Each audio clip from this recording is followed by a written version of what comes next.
una sa ating palabunutan ay 6 person naman natin ang ating gagawin. So ngayon guys, 6 persons sa bawat bunot natin ngayon. So dati kasi 5 persons, di ba? So sa part 1, part 2 hanggang part 2 pa lang guys yung nagagawa natin. So ngayon, 6 person ang ating bubunutin. So ano pa inihintay natin? Simulan na natin ang bunutan at 6 person naman for now. So ngayon, tara na at bunutin na natin.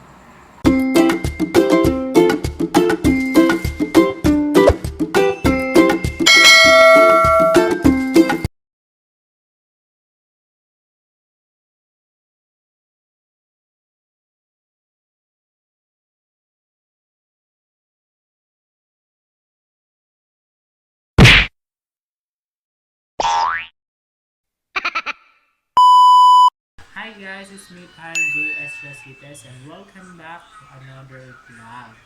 So yun guys, request and naputol tayo sa last part, yung part 3. So panoorin nyo muna ang part 3 guys ng tatakpan or titikman part 3, 12 wins the only. So ngayon gagawin na natin ang tatakpan or titikman part 4, 12 wins the only. So yun guys, ang mangyayari ulit is means bunutan. So yun guys, so wag na natin patagalin, umpisahan na natin. So yun guys, bubunot na tayo dito sa ating palabunutan. Palabunutan guys, so let's go!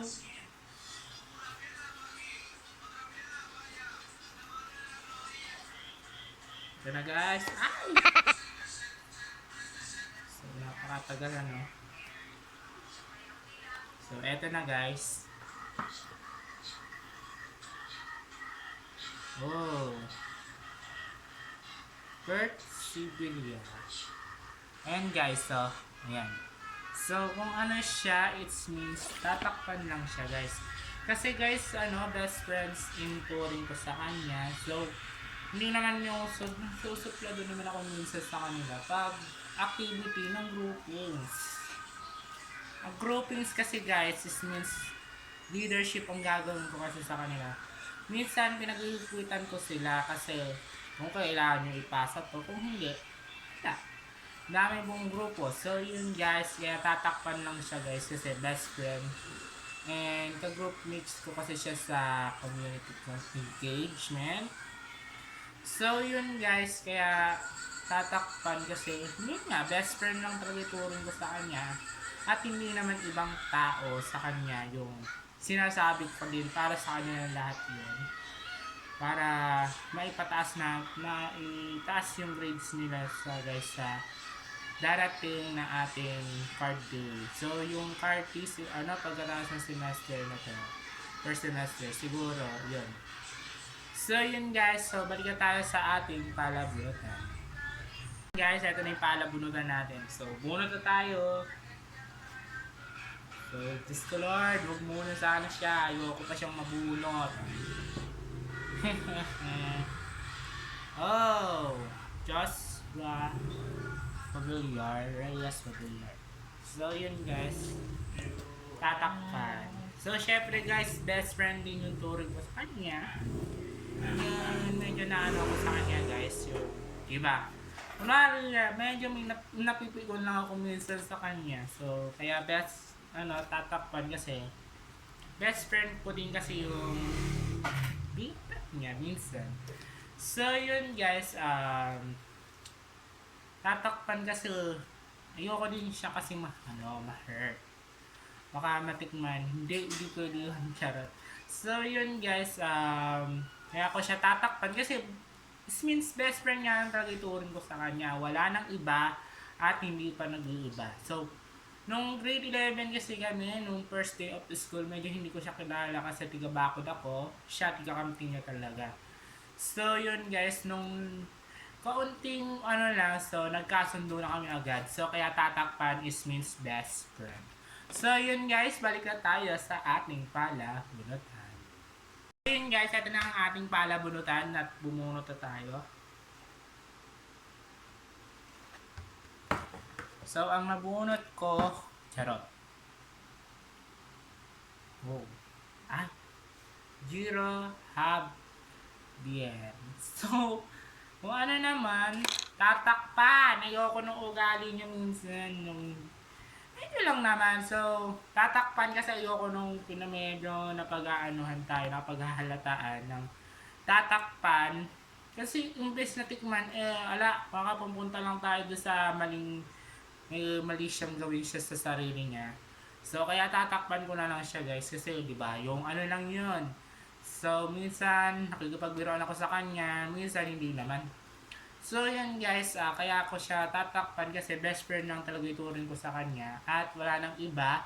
At hindi pa nag-iiba yun talaga. Simula nung grade 11 kami, medyo hindi kami masyadong close ng ano. Minsan nga lang yun. So, minsan lang talaga. So, ayun guys. So, balik na tayo sa ating palabunutan.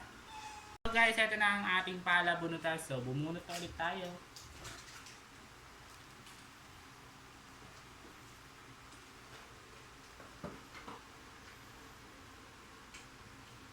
Ouch! Ibon yung Villagracia. So, syempre, alam na ng lahat, best friend na tatakpan. So, di ba guys, pag iba yung tao na binagagawan kayo ng huwag nyo naman anuhin. So, kaya tatakpan ko lang siya kasi best friend lang talaga simula nung grade 10 hanggang grade 12. Talaga lang siya guys. So, ewan ko kung anong kukunin tong course na to. So, kaya ako siya tatakpan kasi talaga lang na hindi ko naman siya gusto literal na best friend lang talaga ituring ko sa kanya guys. Ayan. So, kaya tatakpan kasi best friends only. So, yun guys. Gusto lang namin talagang i-explore yung pagiging grade 11 hanggang grade 12. So, ang kukunin ko dapat strand ay BBLH. So, dapat isip-isip naman ako. So, Humes ang kinuha ko talaga. So, hindi ko in-expect na magkaklase pala kami.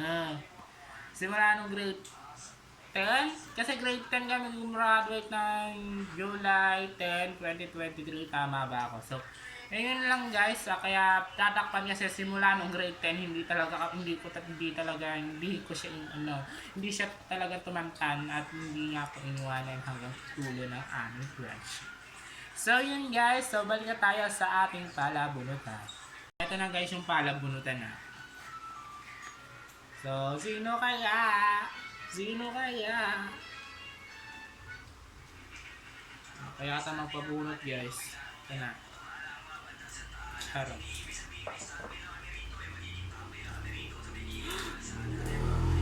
Ay? Gian de la Cruz. So, sige. Titikman. So, yun guys, kaya ako siya titikman. So, wag yung ano yun, guys, wag yung ano yan. So, guys, kaya ako siya anuhin. So, gusto ko pa maging close friends talaga kami. Then, gusto ko talaga maging close friends. So, ayoko naman yung anuhan lang sa likod ng mga anuhan. So, syempre, best friend kasi minsan nakikipaglaro ako, minsan kumampreso sa kanila guys, ako minsan nun. Kaya lang siya guys kasi gusto ko din siyang maging BFF. So, BFF guys. So, yun guys, kaya lang siya din titingnan kasi gusto ko din han ng diba? So, last journey na namin bilang senior high guys. So, pupunta na kami sa college life. So, yun guys, kaya ako siya titikman kasi is another best friend and another hope list ng aking best friend. So, kasi guys, minsan hindi ko siya naanuhan. So, hindi siya kumukuha sa anuhan. So, gusto ko talaga makipag-bonding siya sa amin ng literal. So, yun guys. So, balik na tayo sa ating palabunutan. So, yun guys. 6 persons ang nabubunot natin ulit dito sa part 4. So, yung part 1 at saka yung part 2 means 5 person. So, ginawa ko na lang tong 6 persons sa part 3 hanggang part 4. So, ewan ko lang guys kung aabot ang part 5, kung aabot ang part 5 or part 6. So, yung last siguro, yung content, last nating episode is means yung part 5 natin tatakpan or last episode natin pala yung part 6. Baka umabot lang kasi tayo doon guys. So, umabot din ng part 7. Napakadami talaga guys na nag-request. So, nagpalagay dito sa aking palabunutan. So, yun guys. So, balik na tayo sa ating palabunutan. At sinabi ko na sa inyo. And last bunot sa ating last contender. So, yun guys. Medyo naputol lang ulit. So, ang mabunot pala natin ngayon ay si Ryan Padua para sa ating last person na nabunot. So, ayan. So, titikman. So, yun guys. Best friends, turing ko lang sa kanya. Kaya ko lang siya kahatulan ng titikman. So, yun guys. Kasi yung persons na yun is means mabait din sa akin minsan. Minsan, nakikipagbiruan. Minsan, hindi. So, yun guys. Medyo tahimik lang kasi yung tao na kung minsan pag wala yung mga kanyang mga kaibigan sa kanyang mga kaibigan. So, gacharot. So, yun guys, kaya titikman din to. So, inatol ko lang sa kanya talaga. At wala din naman akong magagawa kung ihahatol ito sa kanya is means hindi titikman. Kasi guys, kung pabasihan mo yung tao na to, so, difference ng ugali ko sa difference ng ugali niya. Same lang naman talaga guys. So, hindi naman ako nag-anuhan kung ano yung hahanapin ko sa isang tao na babae at lalaki na magiging best friend ko. So, hindi naman ako talaga nangingi guys ng best friend. Ng best friend guys. Kung sino na talaga pag-usap sa akin, yun lang talaga siya guys. So, ngayon guys, mag-outro na tayo and yun na. Mag-end na ang ating vlog. So yun guys, thank you for watching again. This means Tatakpan or Titikman Part 4, 12 views, the only photos. So ayun guys, thank you pala sa 20 subscribers natin dyan. Thank you very very much. Mahal na mahal ko kayo guys, talaga. So yun guys, abangan nyo ang Part 4 ay 5 or 6. Kaya 6 guys, so dadagdagan na natin ng Part 6. So ayun lang guys, so please like, share, and subscribe, and click the notification bell at more updates and more upcoming video. So guys, pakipollow po ako sa aking TikTok account na Tyron J. Dam, and pakipollow na rin po ako sa aking Instagram na TyronJ.9, and pakisubscribe na rin po ang aking YouTube channel na Tyron J Update. So guys, hanggang sa muli, ako ang inyong kabonding and the cute man, Tyron J. S. Roscudas. Bye-bye!